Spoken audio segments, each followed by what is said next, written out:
berbicara tentang hidup maksimal dan berdampak. Bagaimana hidup kita itu bisa maksimal dan berdampak bagi lingkungan di sekitar kita, terutama paling tidak minim untuk diri kita sendiri. Bagaimana kita bisa hidup kita itu bisa maksimal, ya, kita bisa memaksimalkan segala sesuatu dalam kehidupan kita, dan itu membawa dampak paling tidak minim di keluarga kita, keluarga kecil kita. Setelah itu lingkungan, setelah itu di mana kita kerja, setelah itu di mana Tuhan tempatkan kita, gitu ya, di masyarakat atau lingkungan yang lebih besar, komunitas yang lebih besar.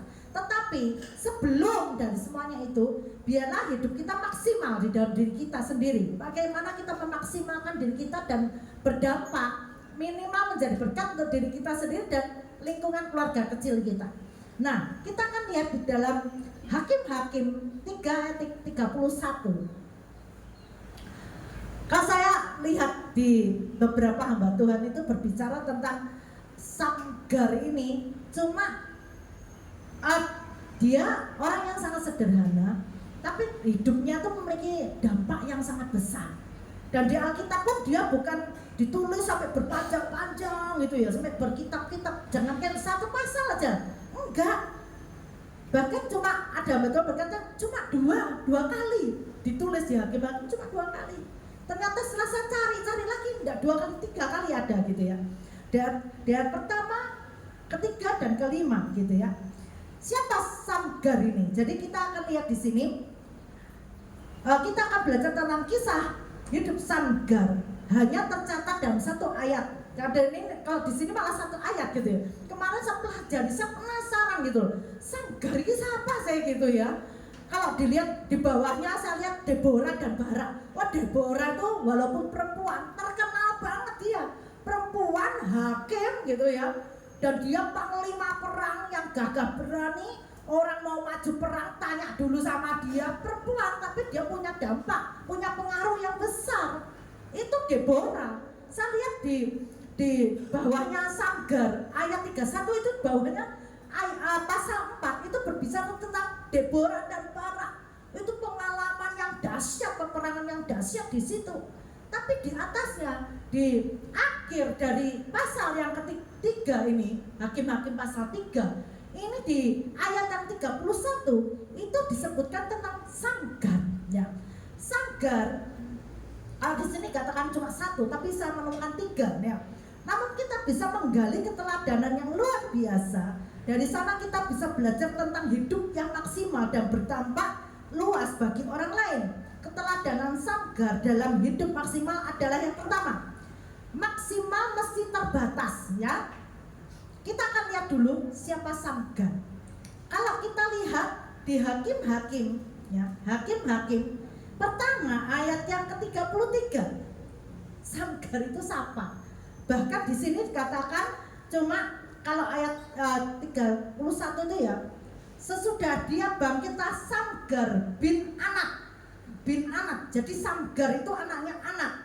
Ia menewaskan orang Filistin dengan tongkat penghalau lembu. Nah, saya kalau ingat ini saya ingat Daud kecil yang dipakai Tuhan. Dia mengalahkan Goliat itu hanya dengan apa? Ketapel. Nah, saya ingat tentang Daud akhirnya ya. Dan dikatakan di sini 600 orang banyaknya. Jadi hanya dengan tongkat penghalau lembu, Samgar ini bisa membunuh 600 orang banyaknya, orang Filistin. Demikianlah ia juga menyelamatkan orang Israel. Jadi dengan membunuh 600 orang bangsa Filistin itu, orang Filistin, dia menyelamatkan orang Israel. Nah, kita akan lihat di sini yang Hakim-Hakim yang pasal pertama 33. Kita lihat ya. Ternyata siapa Samgar itu, ya. Suku Naftali tidak menghalau penduduk Bet Semes dan penduduk Bet Anak. Bet Anak itu dari apa? Atas-atasnya. Jadi bapaknya. Jadi kayak anunya si Samgar ini ya. Bapaknya Samgar itu anak. Sehingga mereka diam di tengah-tengah orang Kanaan. Penduduk asli negeri itu. Jadi Samgar itu penduduk asli Kanaan. Jadi ini cerita ini ditulis ketika bangsa Israel udah masuk ke tanah Kanaan, ya. Dan di sini Samgar itu adalah orang Kanaan. Tetapi penduduk Ben Semes dan Ben Anat itu menjadi orang rodi bagi mereka. Loh, penduduk asli tapi jadi rodi, jadi budak. Pekerjaannya juga, tapi di sini dikatakan ada yang bilang hakim, salah satu hakim tapi tidak terkenal Samgar ini. Tapi dia petani, makanya dikatakan dia punya lembu yang banyak, makanya dia punya tongkat penghalau lembu itu ya. Karena dia pekerjaannya itu. Nah kalau saya bandingkan dengan Daud itu kecil, dia mengembalakan kambing dan itu jumlahnya tidak banyak. Tapi dia pakai Tuhan dengan luar biasa, hidupan maksimal dengan luar biasa, membawa dampak besar bagi satu bangsa. Bayangin, kadang orang berpikir untuk menjadi berkat bagi orang lain, untuk berdampak maksimal di dalam kehidupan kita itu, dan paling tidak pribadi, keluarga dan lingkungan, kita berpikirnya tuh udah wah gitu loh, harus yang hebat, harus yang pintar, harus dengan titel-titel yang banyak, harus dengan terlatih, dengan gimana gitu ya. Tetapi kalau saya lihat Samgar ini terlatih loh, tapi dia dengan cara yang sangat sederhana. Ketika dia menggunakan tongkat penghalau lembu itu, pasti itu sudah digunakan berkali-kali. Daud pun juga gitu, ketika dia menghadapi Goliat dengan ketapel, dia pasti menggunakan ketapel sebagai senjata bagi dia. Itu senjata yang sangat sederhana. Tongkat penghalau lembu itu hal yang sederhana, cuma cutek, orang Jawa bilang, bener gak? Hanya cutek loh, bisa jadi alat senjata yang ampuh. Bahkan itu bisa memberi dampak dan menyelamatkan satu bangsa. Dahsyat enggak itu? Nah, kadang kita berpikir terlalu muluk untuk menjadi hidup kita menjadi berdampak dan menjadi berkat bagi orang banyak. Kita berpikir harus jadi hebat dulu. Enggak. Kita belajar dari kehidupan Samgar. Ternyata dia itu penduduk asli Kanaan, tetapi dia kerja rodi di situ. Dia dikatakan rodi loh, dikatakan. Tetapi penduduk Ben Semes dan Ben Anat, dikatakan Ben Anat itu menjadi orang rodi bagi mereka. Loh, sejarahnya hidup itu tidak enak loh.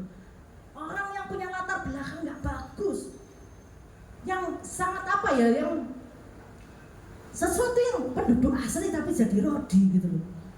Tapi apakah dia memiliki apa ya, hati yang penuh dengan dendam, kemarahan, kebencian karena dia rodi itu? Apakah dengan dia cuma jadi petani, dia cuma punya lembu, punya lembu, yang angan lembu itu, makanya dia punya tongkat penghalau sapi, dikatakan lembu. Nah, apakah itu membuat dia minder? Tidak loh ternyata. Dan kita lihat di sini informasi tentang siapakah Samgar ditinjau dari latar belakang keluarganya sangat minim. Jadi kok utek-utek itu beberapa saat itu saya merenung gitu, cari tentang Samgar, saya cari sampai di YouTube loh saudara. Di situ saya cuma mendapatkan banyak hamba Tuhan berkata cuma dua. Tapi begitu saya cari, wah orang dua ya ternyata. Di sini malah dikatakan satu, enggak, tiga. Dan saya penasaran, orang yang sederhana tapi hidupnya punya dampak yang dahsyat. Kita belajar, mungkin kehidupan Samgar ini tidak lebih dari kita. Bahkan mungkin kita lebih baik keadaannya, kita punya fasilitas yang lebih bagus. Apalagi di zaman sekarang, kalau bicara tentang transportasi dan segala sesuatu kita mudah dapatkan ya. Transportasinya bagus, ya kita tinggal di kota, mau beli apapun juga dapat gitu ya. Apalagi di Solo apa-apa murah gitu. Saya tadi di mobil ngomong-ngomong itu loh, di situ gitu ada satu warung kan. Itu kok jualan apa-apa dibungkus sih Rp2.000. Apa itu namanya, misal sayur asem, apa dah plastikan Rp2.000. Kata Pak Kris, mungkin dulu Bu, enggak, saya juga masuk, sekarang saya belanja di situ harganya masih 2.000. Bahkan ada mbak-mbak tadi bilang Bupati, kalau saya di pasar beli lombok 5.000 kuis, apa paling kok beli 2.000 atau berapa izin. Tapi kalau di pasar paling 5.000 beli lombok. Tapi kalau saya titip Aku titip yo, jual di warungan itu ya. Lombok sewu, dijuali gitu loh ya. Nah, itu berarti kemudahannya. Dalam hidup kita itu penuh dengan kemudahan. Tapi kita lihat Samgar itu tidak begitu. Hidupnya tuh tidak penuh dengan kemudahan. Dia sangat sederhana. Jadi hakim pun dia tidak terkenal Deborah dan yang lain-lain. Dan saya lihat selain Samgar itu ada Otniel, ada Ehud atas-atasnya itu. Itu orang-orang sederhana tetapi dipakai Tuhan dengan dahsyatnya, dengan luar biasa. Otniel itu dengan kesederhanaannya dia juga bisa mengalahkan seorang raja, yaitu Raja Aram. Sehingga di ayat 11 dikatakan bangsa Israel itu lalu amanlah negeri itu 40 tahun lamanya. Loh, dampaknya panjang loh dari perbuatannya si Otniel dan juga Ehud di atasnya Samgar. Itu juga dampaknya dahsyat dia ketika dia mengalahkan satu bangsa yang menindas bangsa Israel. Maka dikatakan di situ di ayat 30 yaitu Ehud itu dikatakan dampaknya maka amanlah tanah itu 80 tahun lamanya. Loh, dampak dari satu perbuatan Otniel itu 40 tahun bangsa Israel aman, dan Ehud itu dikatakan 80 tahun bangsa Israel itu aman. Jadi satu perbuatan yang dilakukan dengan dahsyat, walaupun dengan keterbatasan itu dampaknya tuh sampai puluhan tahun. Loh, kalau kita berdampak berapa lama bertahannya? Itu yang kita harus pikir. Saya cuma berkata, kenapa ya Tuhan kok bisa Samgar dengan latar belakang yang seperti itu, dengan kehidupan yang sederhana, dia bukan siapa-siapa sebetulnya. Ya, kalau dipikir dia orang biasa yang sangat sederhana, tapi dipakai Tuhan dengan luar biasa. Samgar, walaupun dia bukan penduduk asli orang Israel, dia orang Kanaan, tetapi ketika dia melihat bahwa bangsa Israel itu ditekan oleh bangsa Filistin, dia bangkit amarahnya, dia bangkit keberaniannya untuk membela orang Israel. Walaupun dia dirodi, kadangkala itu ya kemarahan, sakit hati, tekanan yang dahsyat yang membuat kita jadi tidak bisa menghalangi kita untuk hidup berdampak bagi lingkungan kita. Kan banyak penghalang-penghalangnya. Apalagi kalau kita mikir keuntunganku apa? Apa yang aku dapat kalau aku udah lakukan itu? Wong aku juga nasibku begini gitu. Mungkin Pak Samgar dia bilang, "Lah ngapain aku berjuang untuk bangsa Israel? Lah wong aku aja di situ prodi kok. Aku petani di situ sederhana. Apa dampaknya? Kecuali kalau aku ini hakim yang terkenal, aku punya kedudukan, aku punya kekuasaan." Enggak, Samgar enggak berpikir begitu. Bapak Ibu Saudara, kalau hidupmu mau berdampak, engkau harus berpikir besar. Karena bersama dengan Tuhan, Roh Allah yang besar itu, engkau bisa melakukan segala perkara. Kata firman Tuhan, bersama Tuhan, engkau akan melakukan perkara-perkara yang besar, yang tidak terpikirkan. Makanya Roh Allah yang besar itu yang membuat kita yang kecil itu menjadi besar. Karena apa?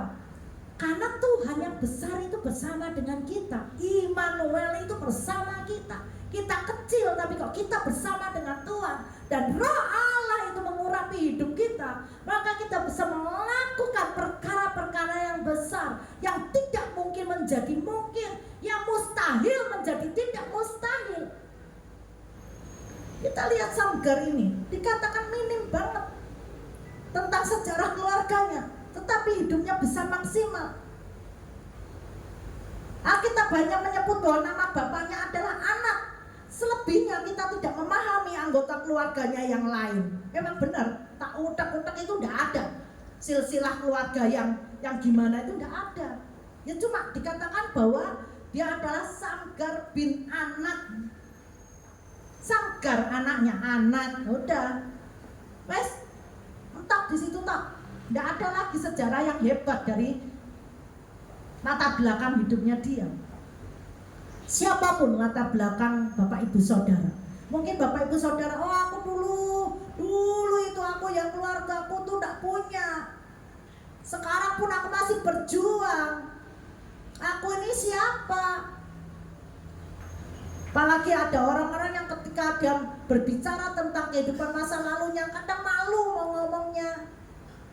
Tetapi Sanggar itu enggak. Dia enggak melihat latar belakang hidupnya, sejarah hidupnya. Dia enggak melihat kehidupannya sendiri seperti apa. Tetapi dia hanya pemegang nama Tuhan Allah yang hidup itu. Dan dia bangkit menjadi pahlawan bagi bangsa Israel, menyelamatkan bangsa Israel. Di sini dikatakan kekurangan dan keterbatasan kita dalam soal latar belakang keluarga tidak pernah menghalangi Tuhan untuk menjadikan hidup kita maksimal. Jadi Tuhan itu tidak pernah pandang bulu gitu ya, siapa kita sebenarnya. Kenapa sih banyak orang dipakai Tuhan dengan luar biasa, tapi sebagian enggak? Itu tergantung kita. Ketika Tuhan panggil kita, nak ayo jadilah rekan sekerjaku, tinggal kita. Apakah kita berkata ya Tuhan aku siap, atau bilang tunggu dulu Tuhan, ya sebentar, atau jangan aku Tuhan, yang lain dulu saja. Pernah enggak ketika saudara disuruh melayani, dikasih satu kesempatan, saudara berkata aku enggak bisa, yang lain aja. Kadang cuma dikasih tugas doa, padahal setiap kita masih berdoa, benar enggak? Dan itu hukumnya wajib. Maka kita jadi anak Tuhan enggak pernah berdoa, itu yang perlu dipertanyakan.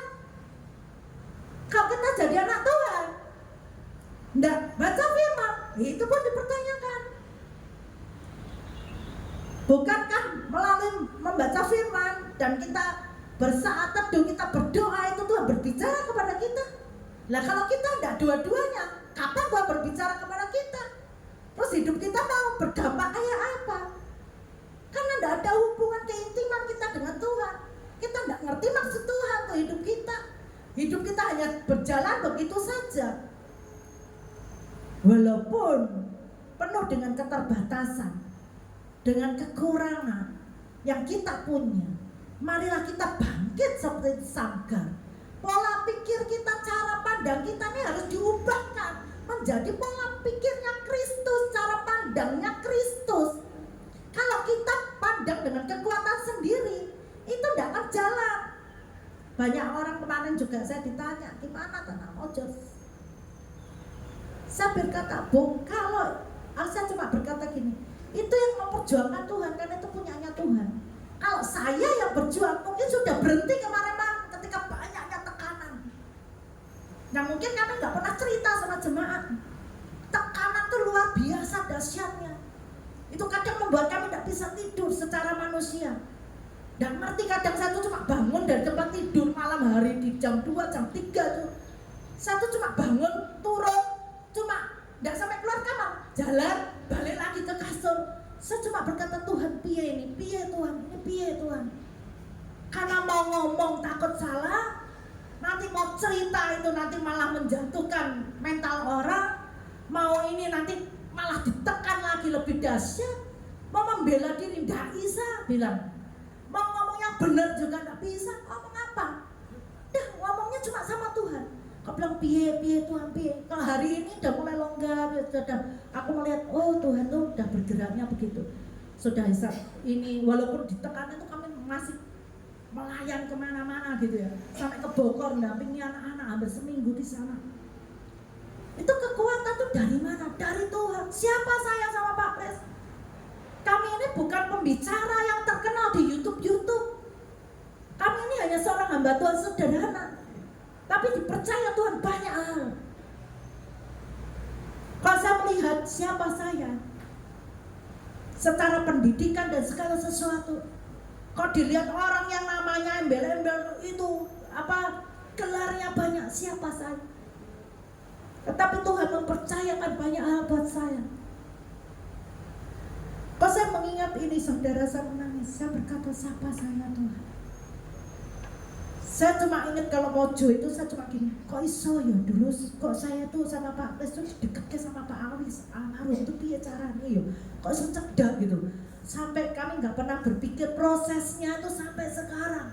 Setelah beliaunya itu udah ada, akan digantikan Bu Awi almarhum. Setelah itu pun prosesnya juga ketika Bu Awi nggak ada, kesini itu penuh dengan air mata. Banyak hal yang kami nggak pernah bisa ceritakan. Orang mungkin cuma berkata, orang luar yang nggak tahu berkata, enak yo, dapat gereja, tiba-tiba itu gereja. Orang nggak pernah tahu pergumulan perjuangan dari awal dengan Pak Awi almarhum itu seperti apa ketika di Mojo itu, yang dulu namanya Kenteng. Saya cuma berpikir, mosok Tuhan, perjuangan itu cuma berhenti di sini, nggak mungkin. Karena setahu saya, Tuhan mempercayakan sesuatu dalam rencananya dalam hidup kami itu selalu sampai tuntas, tidak pernah berhenti di tengah jalan. Waktu itu kemarin kami sempat ya, karena banyak hal itu, saya cuma berpikir, masa iya, cuma Pak Kris tuh bilang, enggak, aku percaya ini bukan kebetulan. Kenapa Tuhan percayakan itu kepada kita? Karena Tuhan tahu kita sanggup melakukannya. Karena kita yang sanggup untuk menyelesaikan kasus ini. Makanya Tuhan percayakan pada kita. Karena Tuhan tahu kita kuat untuk menanggungnya. Dan itu seperti ketika Pak Kris ngomong itu saya bangkit lagi semangat saya. Langsung das lagi, saya mulai bangkit, saya mau jalan lagi, saya mulai ndak lihat lagi. Wes pokoknya wes mbok Tuhan itu punyamu, aku lakukan bagianku. Pokoknya Tuhan kerjakan sisanya. Saya cuma apa yang kami ndak sanggup Tuhan kerjakan. Karena secara kekuasaan kita ini siapa? Kita ini bukan orang-orang yang berpengaruh, punya pengaruh yang gimana, enggak Bapak Ibu.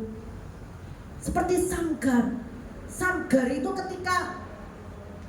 mungkin ketika dia dipakai Tuhan, bisa enggak dia ngeles? Dia berkata, Tuhan aku ini, walaupun aku hakim, aku tuh enggak terkenal. Siapa yang mau percaya sama aku? Aku tuh bukan siapa-siapa.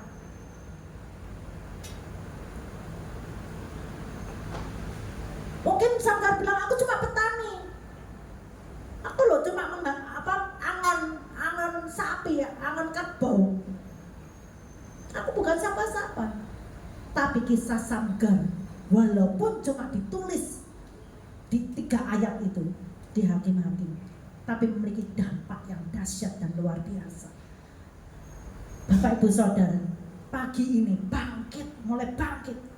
Jangan berkata lagi, aku ini hanya seorang ibu rumah tangga yang cuma sederhana. Aku ini kerjaanku cuma segini.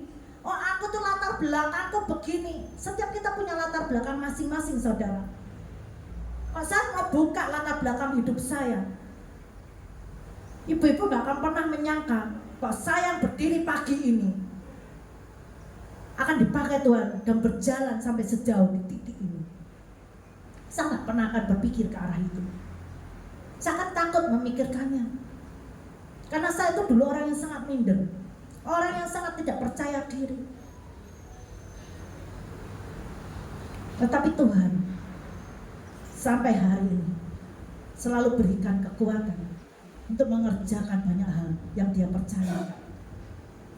Kita lihat Samgar di sini dikatakan sesudah dia bangkitlah Samgar bin Anat yang menewaskan orang Filistin dengan tongkat. Dikatakan tongkat penghalau lembu. 600 orang banyaknya demikian. Ia menyelamatkan juga menyelamatkan orang Israel. Dan di sini dikatakan apa yang diperbuat oleh Samgar itu menyelamatkan sesuatu bangsa. Dan yang kedua, maksimal meski sederhana. Meski kita tidak punya fasilitas yang bagus, alat-alat yang bagus. Masa iya? Di sini dikatakan jika kita melihat senjata yang digunakan, kemudian profesi Samgar adalah penggembala lembu. Dan kalau saya lihat juga bahwa dia penggembala lembu, dia itu seorang petani sebetulnya, Samgar. Dan ada juga yang menyebutkan bahwa dia seorang hakim, tapi dia tidak terkenal, jadi hakim. Itu mana ada orang yang bilang hakim kecil gitu. Kalau kita lihat senjatanya hanya tongkat penghalau lembu. Harusnya kalau maju perang, harusnya loh, dia tuh menggunakan senjata itu ya paling enggak lah tombak yang runcing gitu ya, pedang yang tajam, yang besar gitu ya, pakai pakaian perang, dia pakai perisai untuk tubuhnya, untuk melindungi tubuh, dia pakai sepatu, semuanya peralatan perang yang lengkap. Harusnya kan begitu. Coba Samgar waktu dia akan menghadapi musuhnya bangsa Israel itu ya, yang segitu banyaknya, dia tuh menghadapi seorang diri loh. Di sini katakan ya, 600 orang banyaknya, itu dia bukan dengan pasukan loh. Dia tuh menghadapinya di ladangnya. Peristiwanya tuh dia menghadapi di ladangnya, di tempatnya dia. Dan dia bisa membunuh orang sampai berapa? 600 orang banyaknya, hanya dengan tongkat penghalau lembu. Bukan dengan pakaian atau senjata perang yang lengkap. Enggak loh. Kalau Samgar waktu itu berpikir, waduh, aku tak delik wes. Aku enggak punya senjata. Aku enggak punya pakaian perang. Dan nanti kalau aku ketusuk gimana? Nah kalau aku nanti terbunuh gimana? Enggak.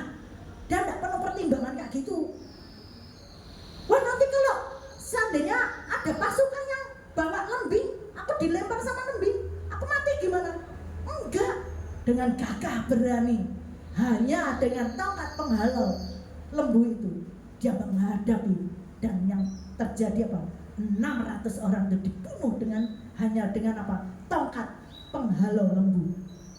Dahsyat enggak? Saya waktu baca ini, wow, dahsyat ya. Dengan kesederhanaannya loh. Kenapa dia dahsyat? Ada Tuhan yang dahsyat dalam hidupnya.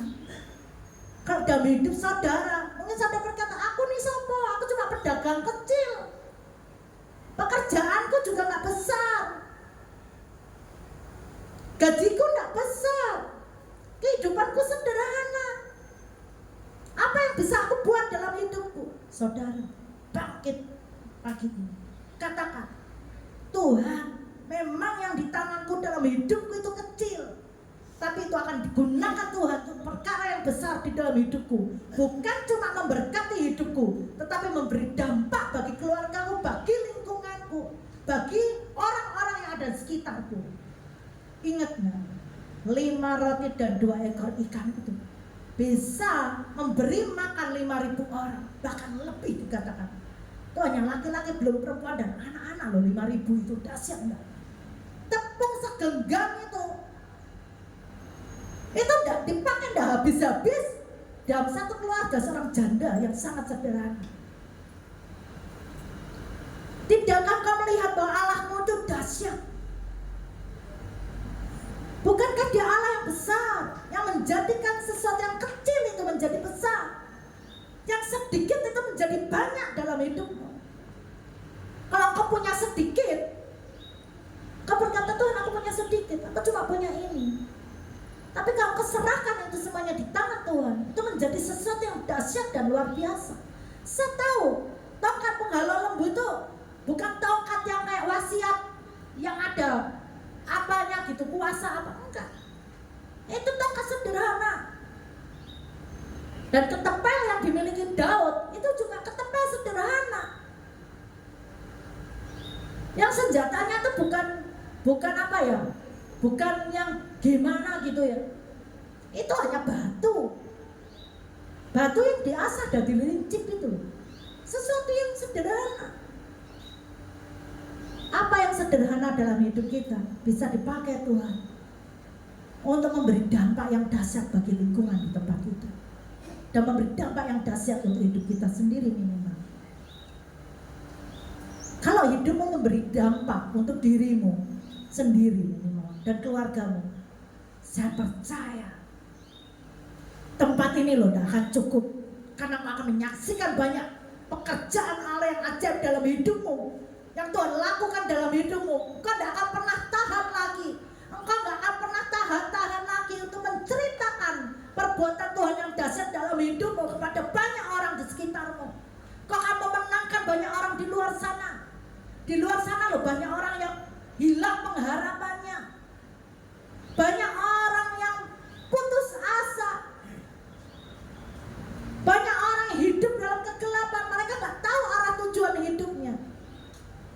Kalau engkau bersama Allah yang besar itu, dalam kesederhanaanmu, engkau bisa memenangkan banyak orang, menceritakan banyak orang, kepada banyak orang tentang pekerjaan Allah yang ajaib yang dikerjakan dalam hidupmu. Jangan lagi berkata, aku siapa, aku gak bisa. Tapi lakukan itu bersama dengan Tuhan, engkau mampu melakukannya. Samgar bisa melakukannya. Dia orang yang sama, yang terdiri darah dan daging seperti kita, tetapi dia memiliki dampak yang besar di dalam hidupnya. Dan di sini dikatakan, jika melihat senjata yang digunakan, kemungkinan profesi Samgar adalah pengembala lembu. Sebuah profesi sederhana yang mungkin akan diragukan banyak orang jika berbicara soal hidup maksimal. Karena orang seringkali kok maksimal itu masih yang gede-gede. Mau jadi kaya ya harus punya duit gede. Paling enggak keturunan dari, kalau orang bilang, ada yang bilang balungnya sugih gitu. Paling enggak turunannya sugih. Enggak. Siapapun kita, Tuhan bisa berkati kita berlimpah. Dan kita bisa memberkati banyak orang di sekitar kita. Asal kita enggak diliputi roh pelit aja, kita bisa menabur di mana-mana. Dikatakan di sini, sebuah profesi yang sederhana tapi bisa dibuat dengan maksimal. Soal dipakai Tuhan untuk hidup maksimal dan berdampak, tak masalah terkait dengan latar belakang profesi. Jadi siapapun kita, ya, siapapun kita, jangan berkata aku harus sarjana dulu untuk berdampak. Enggak, gitu ya. Tuhan bisa pakai kita, siapapun kita dan apapun profesinya. Jadi siapapun kita. Mungkin kita cuma, aku cuma ibu rumah tangga, enggak masalah. Aku sekolah yang enggak bukan favorit, atau aku ini di lingkungan yang bukan perumahan elit, itu enggak masalah. Aku cuma bisa masak sederhana, itu enggak masalah. Tuhan enggak lihat itu. Tuhan hanya lihat kemauanmu. Kalau engkau berkata ya Tuhan, cukup itu loh. Ketika engkau berkata ya Tuhan, aku serahkan hidupku kepadamu, udah Tuhan akan pakai kita dengan dahsyatnya, ya. Dan yang ketiga, maksimal meskipun minim fasilitas, gitu ya. Kita lihat di sini, tongkat penghalau lembu telah dipakai Samgar menewaskan 600 orang Filistin dan membebaskan bangsa Israel. Dari sini kita belajar bahwa Tuhan bisa memakai kita apapun fasilitasnya, bahkan ketiadaan fasilitas, bahkan ketika kita tidak punya apa-apa loh, tidak punya fasilitas apapun yang kita bisa banggakan, ya. Gelar enggak, secara ekonomi enggak, secara pekerjaan enggak, cuma sederhana, semuanya serba sederhana. Mungkin berkata itu semuanya sudah kecil. Bahkan ketiadaan fasilitas bukan persoalan bagi Tuhan untuk memaksimalkan kita. Apa yang di tangan kita untuk dipercayakan Tuhan, bukan itu yang paling penting, karena Tuhan yang memakai kita tidak pernah terpengaruh dengan fasilitas. Dia ingin agar kita mengandalkan Dia saja. Kalau hidup kita mengandalkan Tuhan, apapun yang kita hadapi di depan kita, itu kita bisa kerjakan semuanya. Bersama dengan Tuhan, kita akan lakukan perkara-perkara yang besar. Lihat ya dampak di pasal yang kelima. Saya ketika baca pasal 5 ini, saya tuh wow banget. Karena apa? Samgar yang sederhana, cuma punya alat penghalau lembu, itu bisa membuat orang itu ketir-ketir loh. Dikatakan di dalam Hakim-Hakim 5 ayat yang ke-6, dalam zaman Samgar bin Anat, dikatakan dalam zaman Samgar bin Anat, dalam zaman Yael, kafilah tidak ada lagi. Kafilah itu sekarang itu kafilah itu orang yang kesana kesini, tapi ini lebih kafilahnya tuh orang-orang yang pokoknya istilahnya tuh orang preman lah kasarannya. Gak ada lagi, gak berani menghadapi Samgar. Dan dikatakan di sini, dan orang-orang yang dalam perjalanan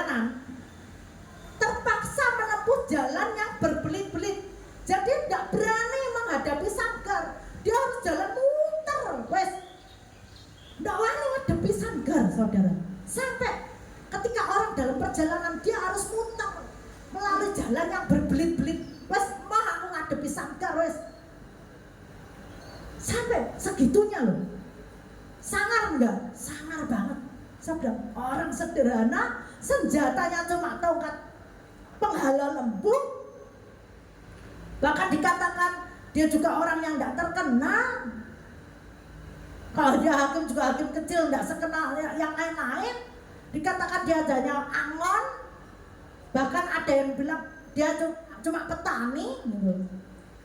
Tetapi dia ditakuti loh, disegani loh.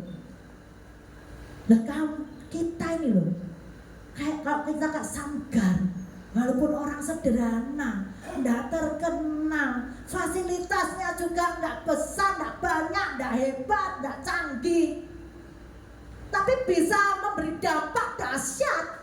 Bahkan orang aja segan namanya, nggak wani menghadapi samgar. Untuk dia dalam perjalanan aja dia harus muter dan melari jalan berbelit-belit. Siapa orang, kalau orang mau melakukan perjalanan, tasing penting dan cepet tutup kan, cepet nyampe kan gitu. Ini enggak, orang-orang dalam perjalanan sampai menempuh jalan memutar. Wani wes berbelit-belit aja wes, cari jalan-jalan tikus, jalan-jalan kecil wes, walaupun adoh ya wes ben. Memutar lebih panjang, lebih lama ya ben dilakoni daripada aku menghadapi samgar. Loh, musuh-musuh orang-orang itu mendengar nama samgar itu, mereka ketir-ketir loh, segani nama samgar. Orang sederhana, fasilitasnya juga cuma begitu aja, tapi bersama dengan Tuhan, samgar tampil menjadi pahlawan. Dia bisa membunuh 6.000 orang dengan sendirinya. Harusnya 6.000 orang dengan pasukan dong, bener nggak? Harusnya itu pakai bom lah. Apalagi kalau zaman-zaman itu wah pakai kereta berkuda dengan lembing, dengan senjata yang canggih gitu ya. Di zaman itu paling enggak. Dia tidak berpikir itu ketika ada di ladangnya, dia ada di situ ketika dia dengan lembu-lembunya tahu musuh, dia hadapi sama dia 6.000 orang. Ditewaskan sama dia, dibunuh sama dia hanya dengan seorang samgar dahsyat. Satu ketika baca ini ya, saya tidak bisa tidur, bukan saya tidak bisa tidur gimana, aku merenung akhirnya, saya merenung dan saya nangis saudara.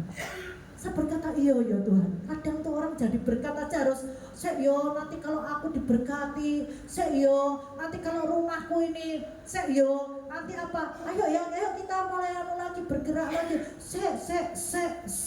banyak alasan yang kita buat, benar, sakse gitu. Padahal kita nggak pernah tahu juga hidup kita tuh sampai kapan, benar. Kita bilang sakse sekarang, iya kan 2 jam lagi kita masih ada. Ya kan besok itu kan kita masih hidup, kita nggak pernah tahu. Tapi seringkali kita hanya berkata sakse, benar nggak? Nanti kalau ada ini, nanti kalau udah memungkinkan, nanti dulu, situasinya belum, nanti. Kita penuh alasan untuk dipakai Tuhan dan memiliki dampak yang besar dan maksimal dalam hidup kita. Itu nggak perlu pertimbangan yang terlalu berlebihan. Tuhan hanya cukup menanti jawaban kita, ya pada. Ketika kita berkata, ya Tuhan bisa pakai kita. Mungkin orang berkata, Tuhan, aku ini punya penyakit, ya toh. Coba di sini nih saya lihat salah satunya saya bersyukur loh. Bu Yohanes itu sembuh total.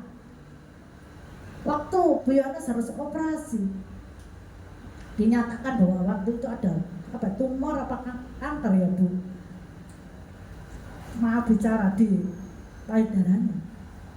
Dan waktu itu dia cuma mau periksa, iki apa atau benjolan ini. Dokter bilang harus operasi hari ini juga. Kaget ya, operasi saat itu juga. Tapi ketika saya ke rumah sakit, selesai operasi itu, saya nggak melihat wajah sedih. Dia tersenyum, dia bisa ketawa.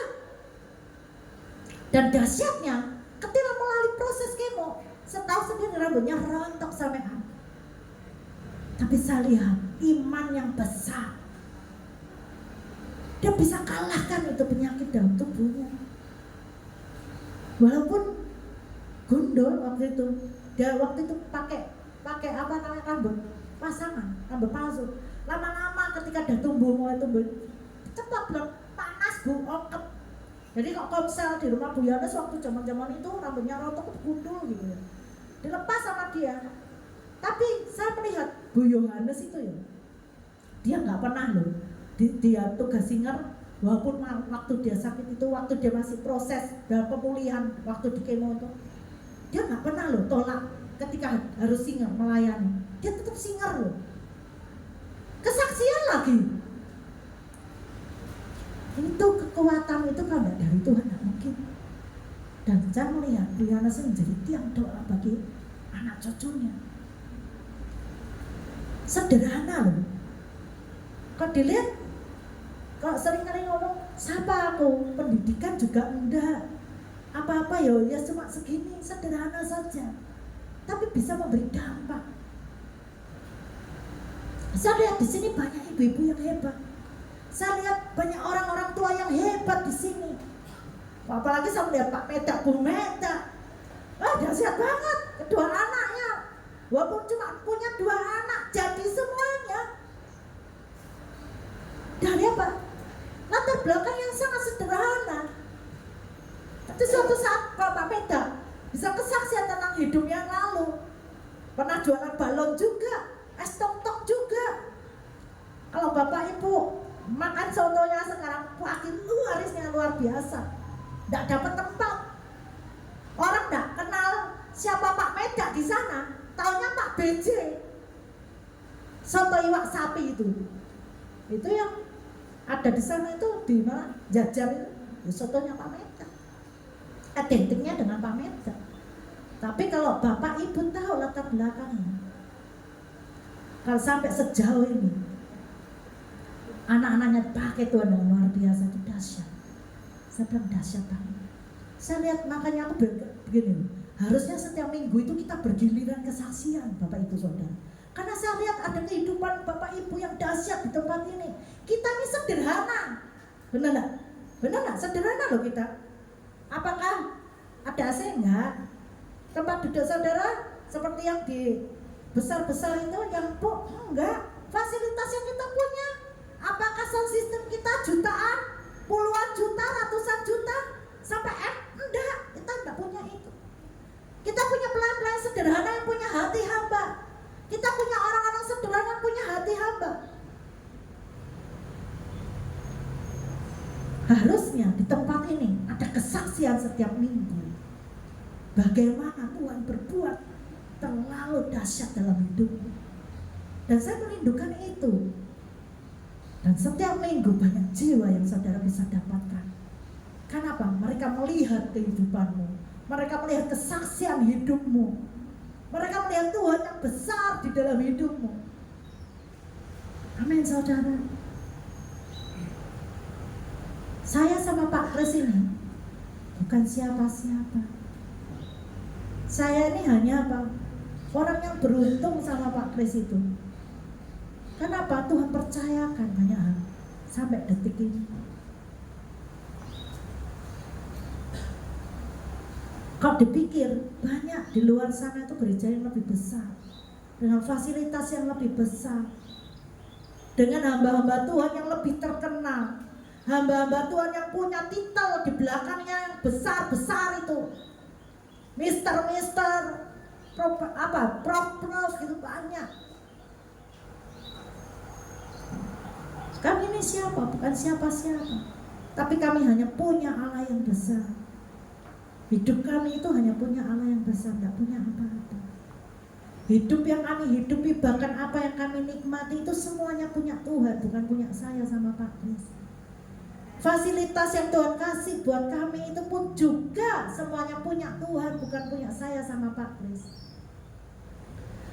Bahkan mobil yang kami nikmati sekarang pun kami tidak pernah membelinya dengan sesen pun uang dari kami sendiri. Kalau mikir uang dari mana bisa beli mobil sebegitunya? Kalau dipikir uang dari mana bisa beli rumah di Katipiro itu, tidak mungkin. Kalau dengan kekuatan kami sendiri, tidak bisa. Itu tidak akan terbeli saudara. Saya tidak akan pernah punya rumah seperti itu. Kami hanya punya Allah yang besar. Kami ini hanya hamba. Yang saya beruntung sama Pak Kris punya jadi hamba dari Tuhan yang bermurah hati gitu loh. Yang sangat murah hati. Saya punya Tuhan yang sangat murah hati, yang memberikan anugerah kepada kami untuk menikmati banyak hal, untuk dipercaya banyak hal. Tapi kalau melihat siapa kami, tidak ada apa-apanya saudara. Coba lihat bandingan dengan hamba-hamba Tuhan di luar sana. Bukan siapa-siapa kami ini. Kami pun sederhana. Tetapi lihat Allah yang besar, yang menyertai kita. Allah yang luar biasa, yang akan memakai setiap kita. Hidup kita akan maksimal dan berdampak. Saya berharap firman Tuhan yang kita dengar pagi ini bukan berlalu begitu saja, tetapi tangkap itu. Tangkap. Sadar bahwa kau punya Allah yang besar. Siapa saudara itu tidak penting lagi, tetapi bersama dengan Tuhan yang besar, kau yang kecil, yang sederhana, yang punya senjata fasilitas yang cuma sederhana, mungkin berkata aku tidak punya fasilitas apapun, tidak ada fasilitas yang mendukung untuk aku menjadi besar, menjadi hebat, menjadi gimana, untuk menjadi berkat banyak orang. Jangan berkata itu lagi, tapi berkata Tuhan, ini aku. Walaupun aku bukan siapa-siapa, aku tidak punya fasilitas yang hebat dalam diriku, sesuatu yang mewah, sesuatu yang bisa diandalkan dalam diriku, tetapi Tuhanlah yang menjadi andalan dalam hidupku. Tuhanlah yang menjadi senjata perangku. Tuhanlah pengharapan ketika aku tidak punya pengharapan. Tuhanlah Allah yang dahsyat, yang sanggup melakukan perkara-perkara yang besar di dalam hidupku. Bangkit saudara, bangkit.